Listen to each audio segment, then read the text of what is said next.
Kaleidoscope एका सामान्य माणसाचे विलक्षण आत्मचरित्र. लेखक आणि सादरकर्ते राजीव शांताराम थत्ते. एका 64 वर्षाच्या तरुणांनी लिहिलेलं हे साधं सोपं आत्मचरित्र आहे.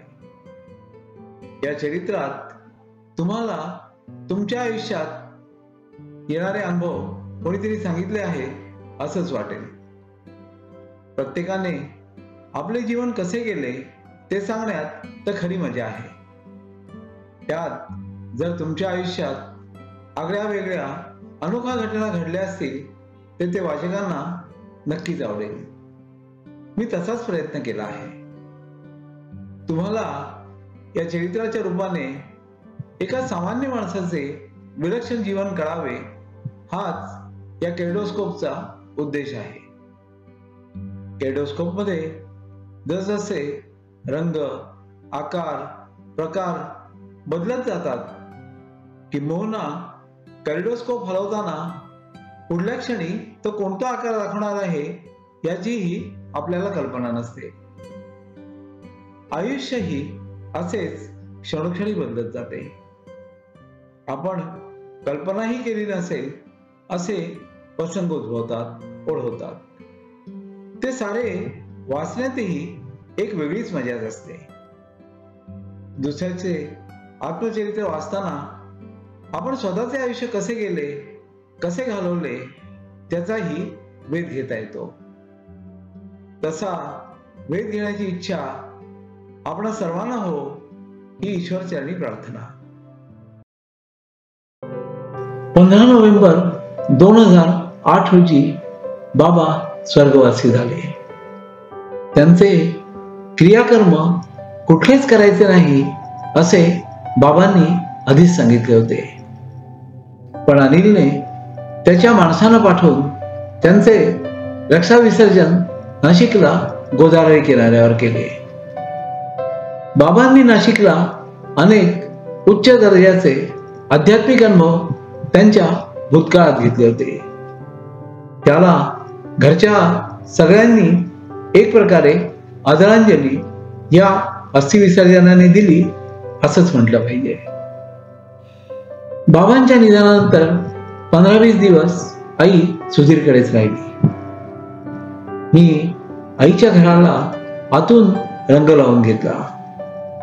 बाबांच्या नको असलेल्या वस्तू दान करून टाकल्या.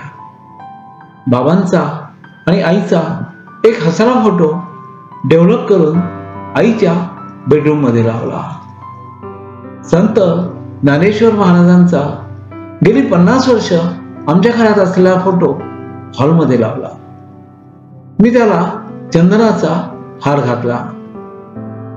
आईच्या पुस्तकाच्या प्रकाशनाचा मोठा केलेला आई, बाबा, कृष्णा मावशी आणि उद्घाटक यांचा फोटोही हॉलमध्ये लावला. मी आता घर व्यवस्थित लावले होते. आईने तिच्या घरी प्रस्थान केले. घरी येताच घराची पुनर्स्थापना झाल्याचे तिच्या लक्षात आले. आईला मी वाकून नमस्कार केला.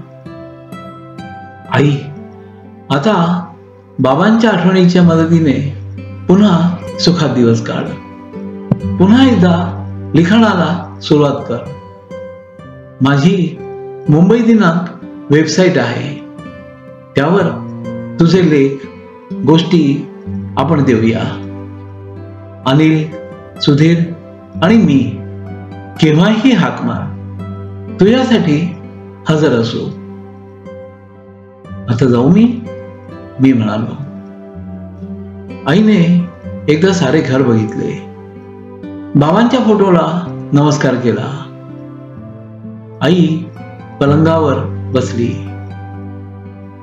अनिल, सुधीर, तू, सर्व सुना, सर्व नातवंडे यांनी आम्हा दोघांना खूप प्रेम दिले.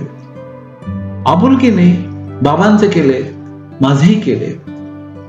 तू आम्हाला बँकेचे कर्ज काढून इथे फ्लॉवर व्हॅलीत 1 बेडरूम हॉल किचनचा फ्लॅट घेऊन दिलास.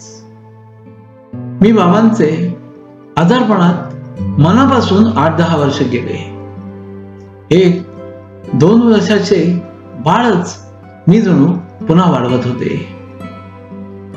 पण त्यांच्या मृत्यूनंतर विचार करताना एक विचार मनात आला, आपले असे कोण करणार? कोण मागे मागे धावणार? कोण खायला घालणार? कोण रोजची आंघोळ घालणार? कोण वेळच्या वेळी औषधं देणार? आणि एखाद दिवशी दुर्दैवाने मला हार्ट अटॅक आला आणि तुम्हाला कळवता आले तर ठीक, नाही तर माझे कसे होणार? आईने वाजवी प्रश्न मला विचारला होता. आई, आज तर तुला काहीच होत नाहीये. आता बाबांना सांभाळायची जबाबदारीही कमी झाली आहे. तुला तुझ्यासाठीच फक्त जगायचे आहे. ठेवले अनंते तैसेची राहावे, चित्ती असू द्यावे समाधान, हे विचार तू आम्हाला सगळ्यांना शिकवलेस. तेच तूही प्रत्यक्षात आण. मी आईला जवळ घेत सांगितले, माझी देवाजवळ एकच मागणी आहे की बाबांसारखे खितपत पडून मरण नको आहे. जेव्हा केव्हा मरण दार ठोठवेल त्यावेळी मरणाला समोरी जायला मी आता तयार आहे. 3-4 दिवसात देवाने काय तो निर्णय घ्यावा आणि मला यातनांमधून सोडावावे. उगाच खितपत ठेवू नये. आई खंबीरपणे म्हणाली, बरं, देव आणि बाबा वरतून पाहत आहेत. बाबांपेक्षा तू 8 वर्षांनी लहान, म्हणजे आणखी 8 वर्ष तुला सुखानं घालवता येतील. त्यानंतरचा निर्णय आपण देवावरच सोपवूया. खरे ना? मी आईला जवळ घेत उद्गारलो. आणखी एक गोष्ट तुला स्वतःला सांगायची आहे. तुला गंभीर ऍक्सिडेंट झाला. तुम्ही साऱ्यांनी हॉस्पिटलमधून तुला घरी आल्यावरच मला आणि बाबांना सांगितले. तुला एपिलेप्टिक फिट्स आल्या, पॅरालिसिस झाला, तेही आम्हाला नंतरच कळले. आम्हाला तुझी खूप काळजी वाटते रे. यापुढे तुला काहीही आजार, विकार, व्याधी झाल्या तर मला सांगायचे. मी काळजी करणार नाही, फक्त देवाला तुझे रक्षण करायला सांगेन. आई अतिशय भावनेच्या आवेगाने उद्गारली. माझे डोळे पाणावले. आई बाबांच्या निधनाच्या दुःखातून बाहेर पडून आता त्याला आईची खरी खरी माया मला पुन्हा देत होती. मी पुन्हा आईच्या पाया पडलो. आई, आज मला तुझा आणि बाबांचा आशीर्वाद तुझ्याकडूनच पाहिजे, मी आईला सांगितले. आईने मला आशीर्वाद दिला, मोठा हो, सुखी राहा, दीर्घायुष्य तुम्हा साऱ्या मुलांना मिळो, ही प्रभुचरणी प्रार्थना. थांब, तुला अंगारा लावते, आई मला म्हणाली. आतून अंगाराची डबी जी दशकोपुराणी आमच्या घरात चालत होती ती तिनं आणली. मला पायापासून डोक्यापर्यंत अंगारा लावला. आईने गवळणी महाराजांना नमस्कार केला.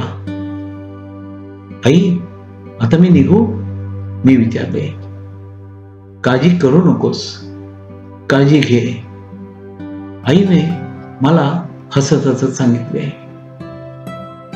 मी बाबा, गवळणी महाराजांच्या फोटोना आणि त्या फ्लॅटच्या वास्तूला नमस्कार केला. तुम्ही तिघांनीही आईची काळजी घ्या.